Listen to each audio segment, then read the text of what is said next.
Hello and welcome to the Daily Mill for Thursday, the 18th of July, 2024. In today's Mill news, shock. Return of Shaun Hutchinson, which doesn't seem to be that much of a shock. I've been hearing like rumours and things about, Shaun Hutchinson might be coming back all summer long. And it's like, really? Maybe, I don't know. Apparently, like, we were hearing, they've offered him a contract, but he's trying to find a new one somewhere else. Because obviously Millwall, once you get over the age of 30, they only give you 1-year contracts, and if you get injured, as we've seen, they try and cut your money. When, like, would you take a pay cut at your work to stay for another year? Probably not. So, obviously, we've seen this with Ryan Leonard. He got a pay cut, he stayed. Triggered an auction, and they just gave him his money back. They increased his salary, which is fair enough. I mean, why not? But to be honest, I don't think we're going to be seeing that with Shaun Hutchinson, because he is nearly 34 already. So let's get into this from millfc.co.uk. Shaun Hutchinson returns to Millwall. Millwall Football Club is delighted to announce that Shaun Hutchinson has re-signed for the Lions. The 33-year-old becomes signing number 4 of the summer transfer window for Neil Harris, joining on a 1-year deal as a free agent.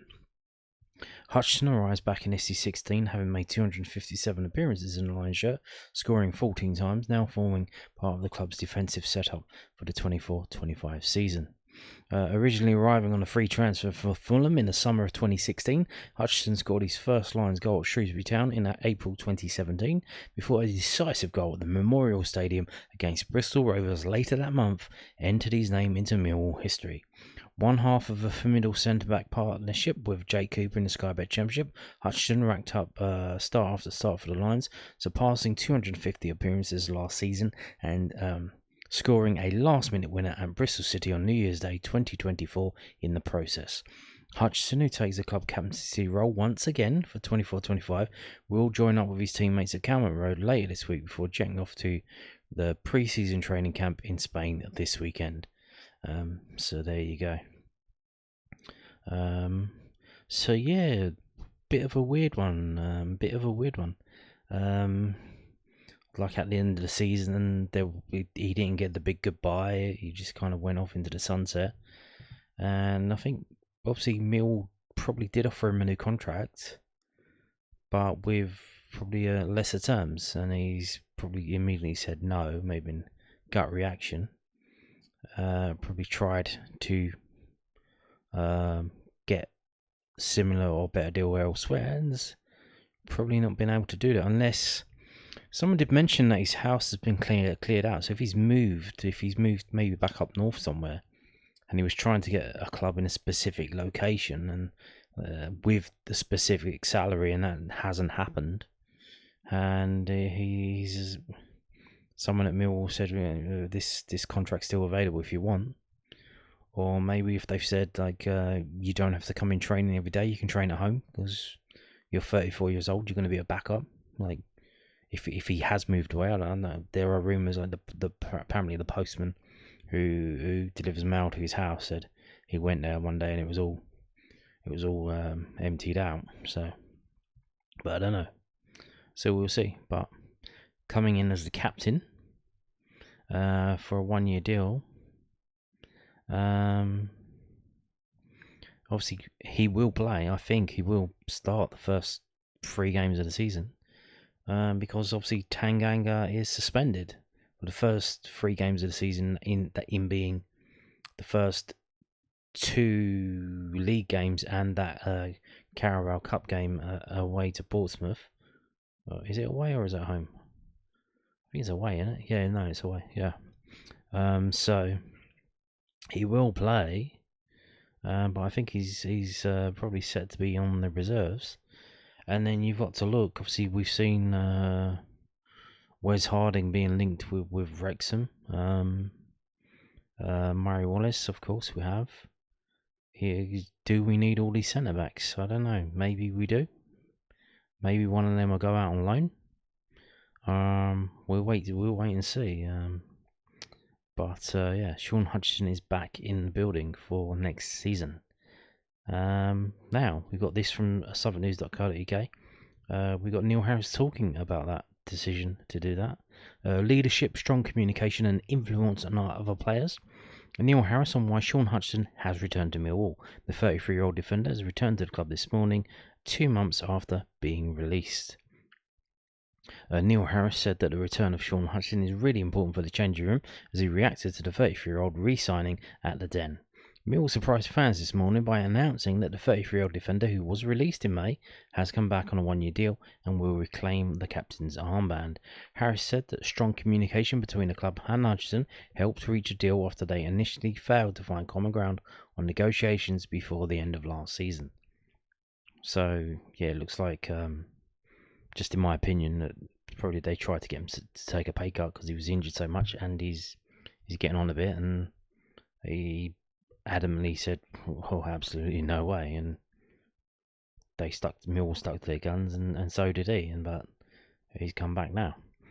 Speaking to Millwall TV, the Lions head coach said, "Oh, the captain's back. It's really important signing for us, for me, for the changing room, and for the club. Let's be honest, he's been a leader at this football club for a long time. He knows the workings of it. We were in a position back at the end of May where you're obligated by the EFL to submit a retained and released list, and we wasn't in agreement at the time with Shaun about where we were at, and Shaun had to consider various things, as we did as well. But the communication line was always open, and the relationship was always very strong. Hence why he's back in the building, and everyone was really relaxed about it. We got to a stage over the last 3 or 4 days where it's become live again and it suits all parties, and we're delighted to have Hutch back. He rolls back into the football club. He's seen the players today, and the players are delighted to see their leader back, and it's really important for us. Hutchinson, who has become Millwall's fourth signing of the summer, is known to be a major figure in the dressing room and at the club in general. Harris said that he has influenced a number of players, including senior figures, young players, and newcomers to the club, like Japhet Tanganga. He said, he's been club captain for a few years now, and he's earned that reward for learning off good leaders like Tony Craig and Steve Morrison, and he's teaching the guys around him now how to be a Millwall leader, and that's vitally important for us. He's helped Jake Cooper develop into a really good person with leadership qualities, along with people like Ryan Leonard, Tom Bradshaw, and Jules Saville, who over the years have followed people like Shaun Hutchinson. And understanding what the club is and how to play for the football club is really important. He's passed it on to Aidomo and Romain and young Alfie Massey training with the first team at the moment. And the impact he's had on Japhet Tanganga shouldn't go underestimated in the last couple of months of the season. When Japhet was excellent, Shaun was behind him, pushing him and helping him on the training ground and off the pitch. And it'll be vitally important to us as a unit.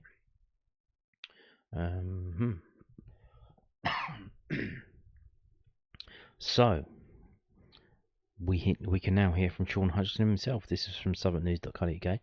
Shaun Hutchinson determined to fight his way back into the team as he reflects on return to Millwall. The club captain is back after 2 months away. Shaun Hutchinson is ready to fight for his place in Millwall's lineup and keep his defensive teammates on their toes. The 33-year-old defender re-signed at the Den on a one-year contract, having departed the club in May after 8 years of service. Injury left him on the sidelines for much of last season, with first Wes Harding and then Japhet Tanganga filling in his usual spot alongside Jake Cooper in defence. Cooper and Tanganga formed a formidable partnership under Neil Harris last season, with only 9 goals conceded in the final 13 games. Hutchinson accepts he is behind the pair in the pecking order, but wants to keep them honest while he waits in the wings. He told Millwall TV, "We saw in the back in the last season what a good partnership those two are. Right now, if you're putting on paper, it's obvious that those two are 1 and 2, and it's up to me to make sure I push them on and keep them on their toes and show the gaffer that in a different performance, I'm there to play and fight for my place." On Tanganga, who like Hutchinson has returned to the Den after a short period away, the club captain said, but obviously he's a great signing for the team. He's a great lad, great performances he put in towards the end of last season. If he keeps that up, he can only grow into a top player, and Millwall are fortunate to have him in the building. He seems really happy to be here, and he can go from strength to strength. Hutchinson said he is delighted to be back at Millwall and he won't take for granted his opportunity. He said, there's a reason I've spent so long here, and every single year when my contract's coming to an end, I'm always keen to stay here. I love being here. I've got so many fond memories of the place. And it's such an enjoyable place for me. I'm coming back in like I've never left, which is a big factor. It's another year at this club, which I'll never take for granted and I will always enjoy. Hutchinson never left the Lions group chats even when he was released in May, and he was there to console teammates when it was announced that Matija Sarkic had suddenly passed away at the age of 26 last month. He said, I was still in a group chat with all the lads and I found out exact time as everyone else. And obviously the lads come back in together and they had a few weeks back at the training grounds to mourn and be there for each other at such a difficult time.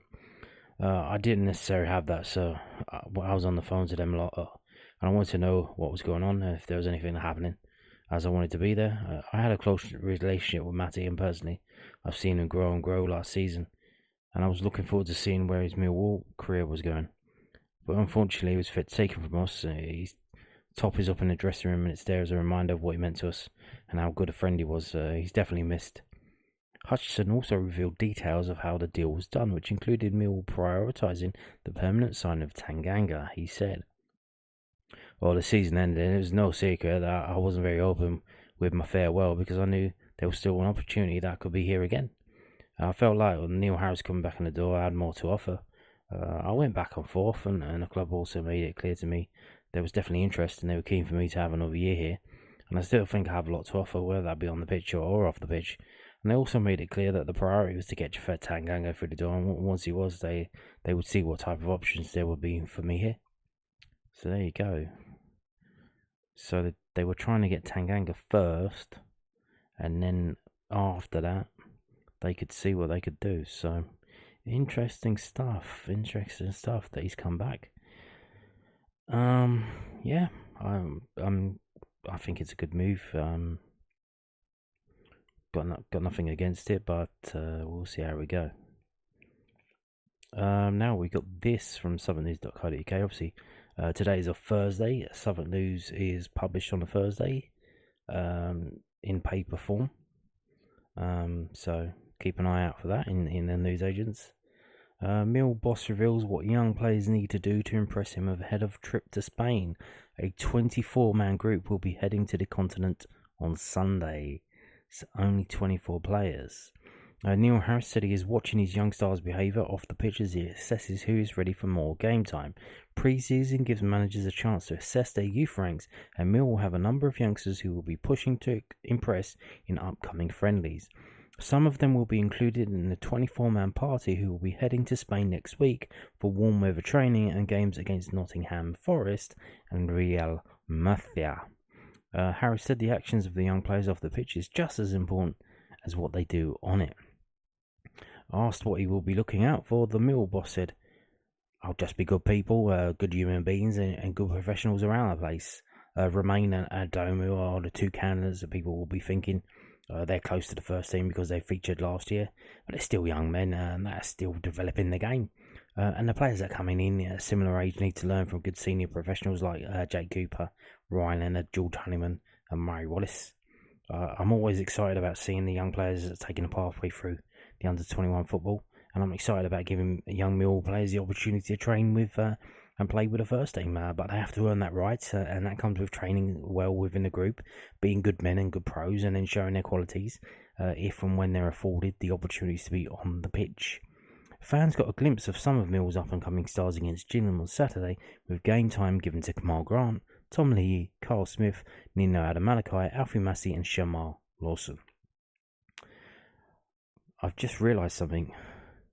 How refreshing is it to have a manager that when he's referencing the players, he uses their names.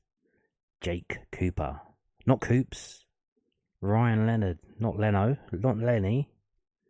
George Honeyman, not the Honeymanster. And Murray Wallace, not Muzzer. Isn't that good? Isn't that good? It's fantastic. So there you go.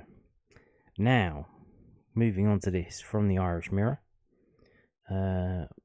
Every now and then it's the monthly Millwall story. I think they've realised if they put Millwall in the title, they can get a few clicks. Dutch giants PSV Eindhoven make inquiry about Ireland under-21 striker. Championship side Millwall have kicked off pre-season with a couple of quick-fire friendlies, and Aidomo Emakhu has already found the net. That was against Charlton the other day in the pre-season friendly at Calmont Road. Dutch giants PSV Eindhoven made initial inquiry into the availability of Ireland under-21 striker Aidomo Emakhu, Mirrorsport has learned. However, they have been warned by Millwall that the Dubliner will not be allowed to leave on the cheap. Emakhu has already made a strong impression on Lions manager Neil Harris in pre-season, scoring in Tuesday's behind-closed-doors friendly against Charlton. He also impressed in the second half display during last weekend's scoreless draw against Gillingham. Emakhu came closest to breaking the deadlock when his effort struck the crossbar. There has been massive interest already in the 20-year-old, with clubs from the Championship, League One and Scottish Premiership all lining up to convince Millwall to send him out on loan for the season. However, Emakhu's early form could open a door for regular first-team opportunities under Harris. He moved from Shamrock Rovers to Millwall in January 2023 and made his debut the following month against Burnley. Earlier this summer, he started and scored for Ireland in a 3-2 under-21 win over host Croatia in Zagreb. His fourth goal in 8 caps at that level. He also came off the bench in a 2-2 draw against England's under-20 side. The 20-year-old is eager to now down regular first-team football and is focused right now on impressing during pre-season at Millwall, where last season he made 21 Championship appearances, 6 as a starter, and scored in a 3-1 defeat to Norwich early in the campaign.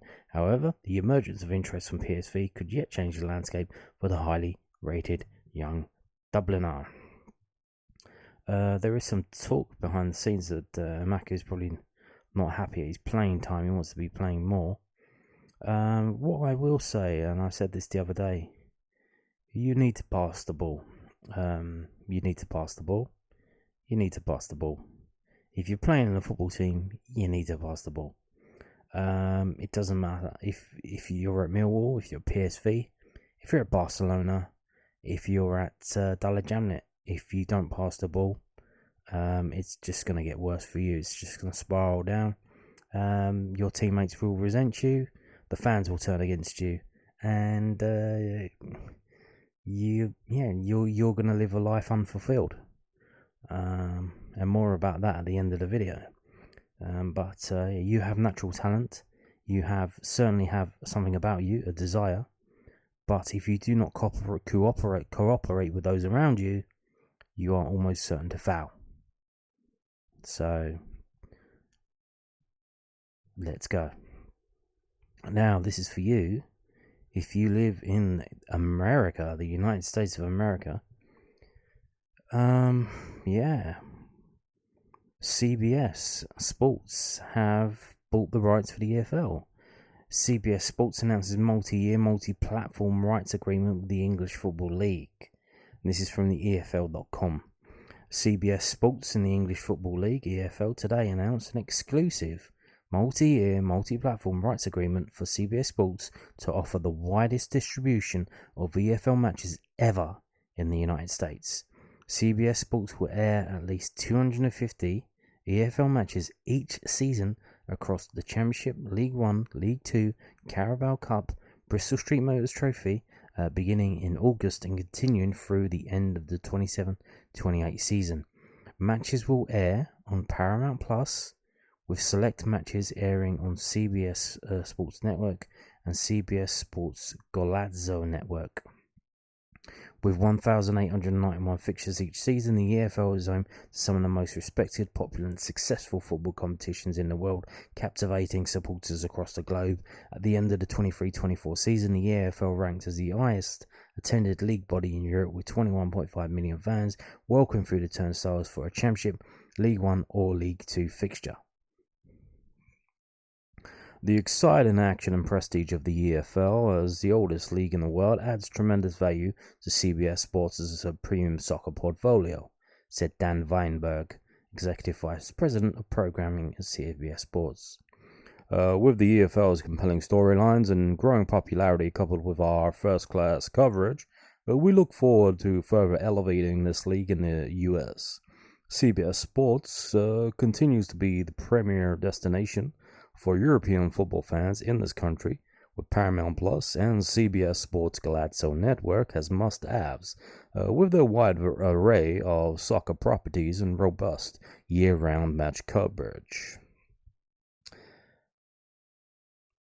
Appetite for football in the North American markets has been growing year on year, and this partnership with CBS Sports and their leadership in covering the sport marks a significant milestone, said Trevor Birch, Chief Executive Officer at the EFL. The EFL has already broadcast to a global audience of 400 million across 182 territories, beaming to more than 250 million homes outside of the UK. And we believe that the American fans will embrace the excitement, tradition and competitiveness this is embodied by our EFL competitions. And this is an exciting time for the league and our clubs, and we look forward to sharing our matches with viewers across the United States. CBS Sports' live EFL coverage will feature a minimum of 155 championship matches, a minimum of 38 League 1 and League 2 matches, all 15 playoff matches, a minimum of 30 Carabao Cup matches, 3 Bristol Street Motors Trophy matches, and CBS Sports can select further matches for broadcast no later than 2 weeks out, with EFL clubs able to stream remaining fixtures for international fans. CBS Sports' opening weekend, Sky Bet EFL coverage includes, and here we go, there aren't any Millwall games involved. Carabao Cup Round 1 action begins on Tuesday, August 13th. CBS Sports will announce additional matches and studio coverage details for the start of the 24-25 EFL season in the coming weeks. So that suggests this is a last minute thing. It's just a spur of the moment thing. EFL clubs feature more than a dozen rostered American players, including Haji Wright, Josh Sargent and Ethan Horvath. Additionally, Wrexham, Burnley, Leeds United, Birmingham City, Swansea City are among 26 EFL clubs boasting notable American investment. Hello? We chop liver then? In addition to airing live matches, CBS Sports Galaxo Network will provide analysis and commentary of EFL competition throughout its live studio programming, including morning footy, CBS Sports Galaxo Matchday and Scoreline, the first of its kind free 24-hour soccer streaming network in the US, offers fans unparalleled coverage of all top domestic and international soccer competitions. The network is available on connected TV and mobile devices through Paramount Plus, the CBS Sports app and Pluto TV on cbssports.com, and as a channel on the Roku channel, Amazon Freevee, Local Now and Plex. So you have to go through Paramount Plus, okay, which is a subscription, so you have to pay. Because Pluto TV and Plex is free, but I think it goes through that. So okay, because we have Pluto TV and Plex in this country, we have Paramount Plus as well. But obviously, this is for America; it's not for this country. CBS Sports will provide additional editorial coverage of EFL competitions on cbssports.com, the Galaxo Starting 11 newsletter, and across its at CBS Sports Galaxo social accounts. CBS Sports' extensive soccer portfolio features more than 1,500 live matches per year across its various platforms, including the EFL, the UEFA Champions League, UEFA Europa League, UEFA Conference League, UEFA Youth League, Northwest NWSL, the US Soccer League, CONCACAF national team competitions, Argentina's Liga Professional, the football, the Scottish Professional Football League, and AFC Champions League, and more. Relevant Sports represents the EFL as part of a 4-year media content and marketing agreement with the league across the Americas. So there you go. What does this mean? What this means is that if Paramount Plus select a Millwall game to show, it's going to be blacked out for you in America. You know what blacked out is a term that you're very well versed with in America. It means that I think it first started that the club said if the tickets aren't sold, then we aren't going to show the games on TV. This is NFL games and whatnot. So they call that blacking it out. So because we haven't sold enough tickets at the ground, we're not going to show the game because they want to sell tickets, which was kind of backwards back then, But today, that's insane, because you can reach hundreds of millions of people on television and by broadcasting the game, whereas by selling a ticket, like 60,000 seat stadium, like why would you care? You make more money by showing the game to people who are going to pay subscriptions to watch it. So yeah, that means you may be involved in blacked out. Now, what does that mean? If you haven't already, and you thinking of buying a season ticket to watch Millwall, international season ticket to watch all the games, if you're in America, maybe not. I'm not sure. They do have a lot of games, so I'm pretty certain that some of Millwall's games will be blacked out. So maybe it might make more sense to buy on a game-by-game basis with Millwall games rather than the season ticket. I don't know. And what's worse is, as mentioned in the story, they only have to give you 2 weeks' notice, which is so you're back. Basically, the EFL did the deal with Sky, saying Sky, you have to give more people more notice, and they're going to give me people like months worth of notice. But for you guys, you've gone back to how it used to be for us last season, whereas we barely get any notice at all that the games are going ahead. Maybe a month, 4 to 6 weeks. But you're going to get 2 weeks. So, yeah, this could be, like I said, if you have signed up for the international Millwall TV season ticket, you could find yourself having to watch the game on Paramount Plus, and have to pay for that, or find a stream somewhere. Obviously, I'm not suggesting you do that because that's highly illegal, but you know, do what you gotta do. Or maybe you could go to a bar. I don't know if they'll show this game in bars or not. I don't know how it works. But there you go. There you go. That's what you're getting. Now, this is from CBSSports.com. It's from their point of view, because obviously they cover sport differently. They write about sport differently. The previous story is from EFL.com. So how are they telling us what's happening? So CBS Sports to air English Football League and Carabao Cup. How to watch Wrexham, Burnley, Leeds, and Americans.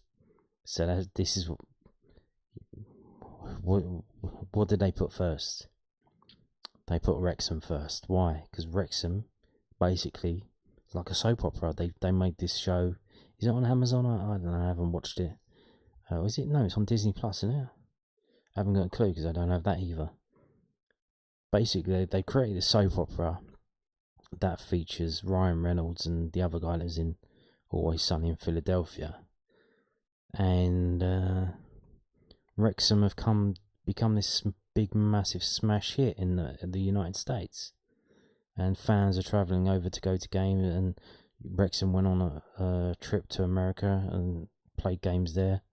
It's all very bizarre for those of us over here watching it, but could be that literally Wrexham is one of the best supported British teams in the whole of the Americas. Maybe more than Chelsea, maybe more than Man U, or maybe not that far, but similar. So this is how they're selling it. And that's probably what's done the deal. So if this means more money for the EFL teams, I think we all have to thank Wrexham for that. Beginning with the 24-25 season, the English Football League will air on Paramount Plus, CBS Sports Network, and CBS Sports Galaxy. The EFL is coming. From the 24-25 season, CBS Sports will be the exclusive home to the three divisions of the English Football League, the Championship and Leagues 1 and 2, as well as the EFL Cup and EFL Trophy, and that means 9 months of this sort of heart-pounding high-stakes drama that draws over 23 million supporters across England and Wales to the 72 clubs every year, from fallen Premier League giants to Football League debutants. The 24-25 EFL is sure to deliver. Interestingly to note there, they do not mention that it is the Sky Bet Championship, they do not mention that it's the Carabao Cup, and they certainly don't mention that it's Bristol Street Motors Trophy. Interesting. CBS Sports will air at least 250 EFL matches each season through to the 27-28 season, with games being available on Paramount Plus, CBS Sports Network, and CBS Sports Galaxy Network. So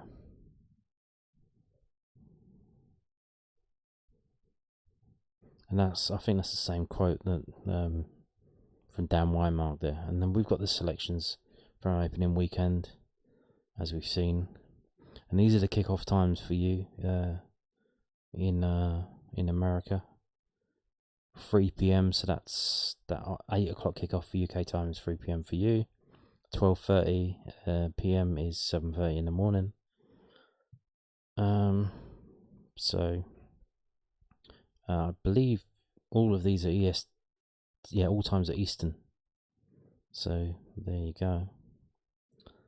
Here are 5 reasons why you'll need to be glued to our coverage in the months ahead. So that this is it. They're selling it because people, what is this? People don't know. What is it? Leagues with everything to play for. It's April 24, 2024. For most clubs in the EFL Championship, there are only 2 games left to play. The season is nearly done, and yet absolutely nothing is decided. Leeds United might get 96 points and still not find themselves promoted to the Premier League. Every team from Stoke City in the 17th to Huddersfield Town in 23rd are scrapping with everything they got to avoid joining Rotherham United in the 3 relegation spots. Hull City still have hopes of reaching the top 6, and with it a spot in the promotion playoffs. The middle third of the table from Middlesbrough in 9th to Millwall in 16th are separated by just 10 points. It is then just another week in the Championship. This is what makes this league so beloved by neutrals, so dreaded by many of its participants. It is truly a league where anyone can beat anyone, where a side can go from heroes to zeros in a run of 6 games. If the league above is as heavily stratified as it has ever been, the Championship always begins with supporters dreaming that they could be this year's Blackpool or Huddersfield, a team that rises from their relegation scrap one year to be on the cusp of Premier League next year. Yeah, that's Millwall next season, 100%. And that works both ways too. Anyone who has seen the documentary series Sunderland Till I Die knows that the second tier will brutally punish those who think they are too good for it. Hear, hear.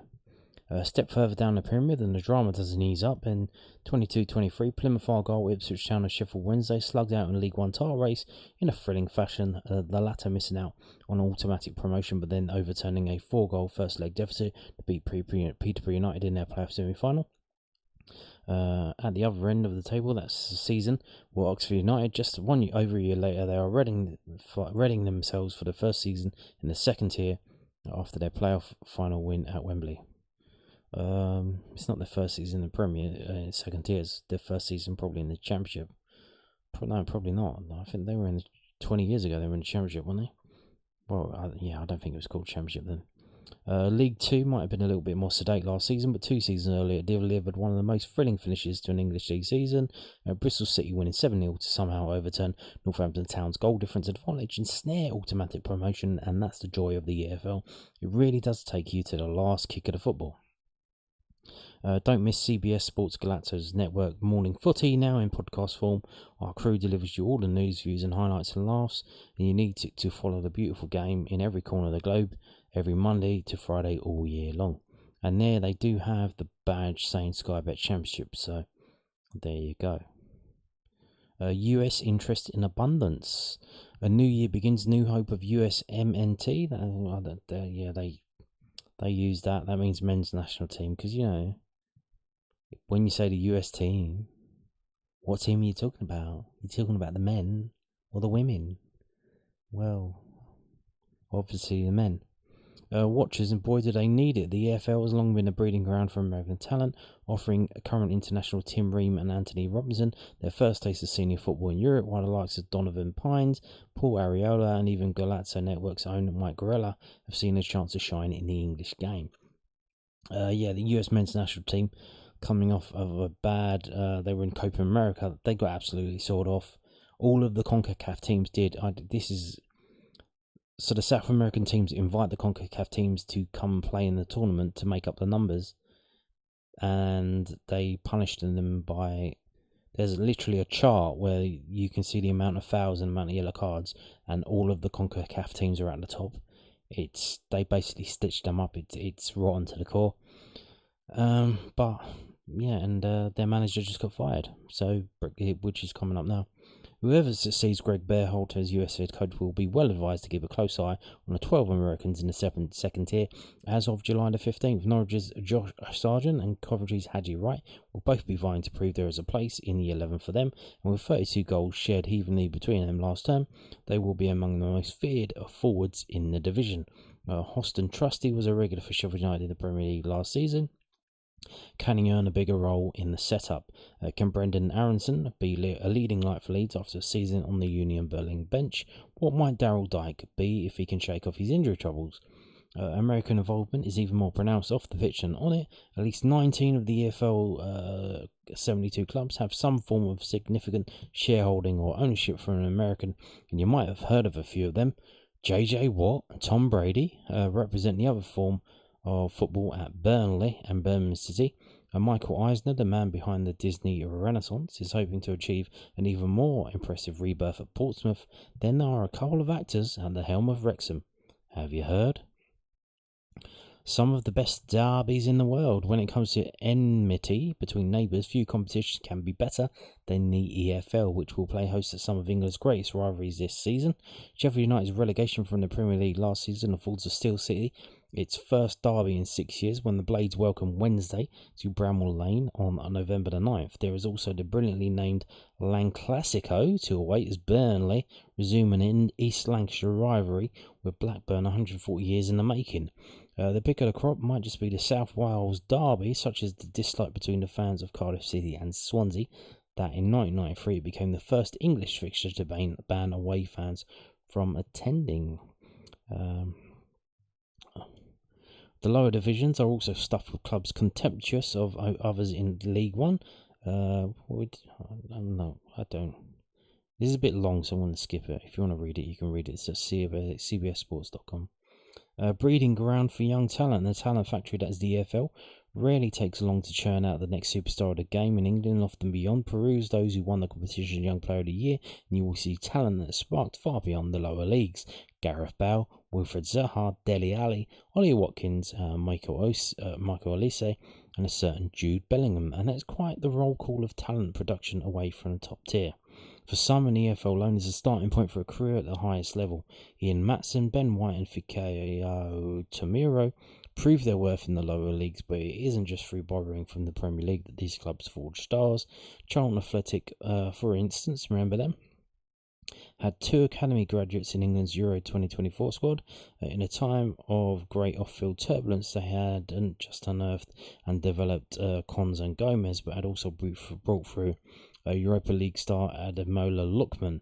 James Maddison was forged at Coventry City. Everett Eze is one of the standout graduates from the incredibly productive academy at Queen's Park Rangers, while Ivan Toney and Watkins both took the long journey through the EFL to the England squad. And it goes on and on. Playoff mayhem. Through the English game might instinctively tut at most Americanized forms of sports. There was much shaking of heads on this side of the pond at the news that halftime would be extended at the Copa America final to accommodate Shakira. One innovation that has gone down a tree is the playoffs. There is no greater drama than that which comes in the month of May, as what is left of the EFL battle for promotion, culminating in the richest game in the sport for 2 championship sides bidding to reach the Premier League. The aforementioned fight back from the brink by Sheffield Wednesday, the penalty saved by Manuel Luna at one end, leading to Troy Deeney's last second strike at the other to propel Watford to Wembley in 2013. Clive Mendonca, Niall Quinn, and the 14 penalties it took to separate Charlton and Sunderland back in 1998. No one does drama quite like the EFL, and there will be plenty of it on the road to Wembley. Now, this is an American website. What do you think? You're talking about Clive Mendoka and Niall Quinn,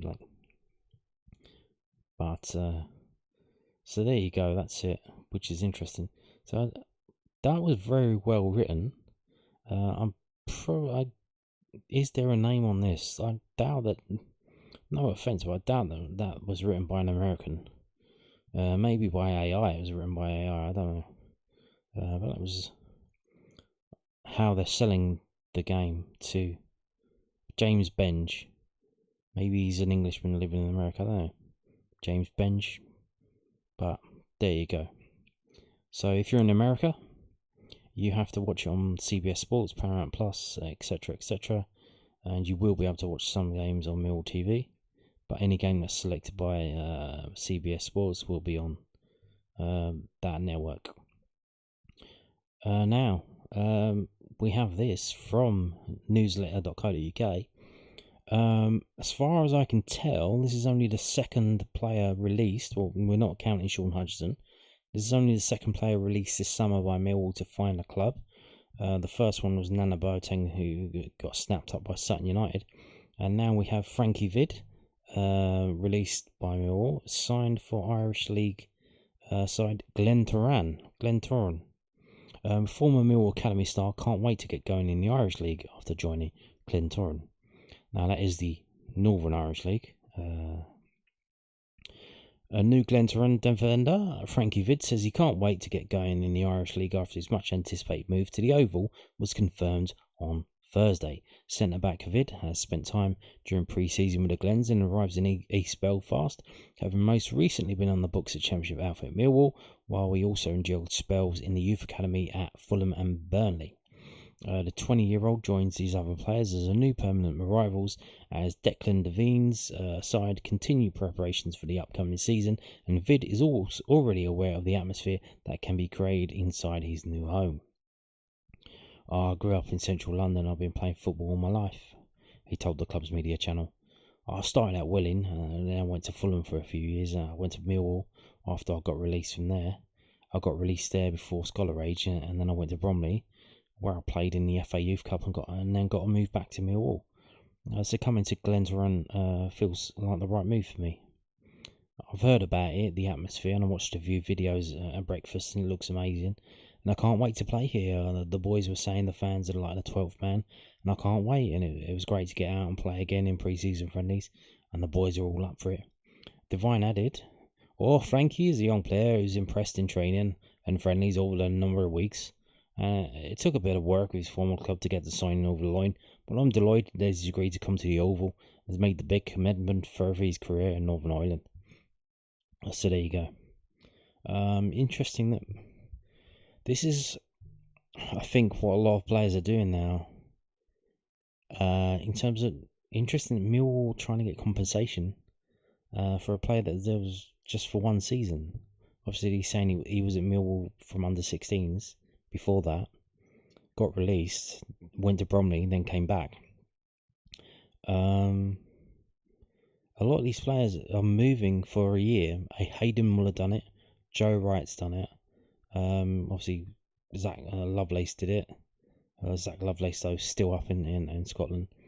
They go abroad because the compensation then is less. So if he had gone to somewhere like Welling or whatever, then there would be like a decent wedge of compensation. Even now, it looks like here Millwall were trying to hardball Glentoran for a deal, which is because he was only at Millwall one season, which was last season.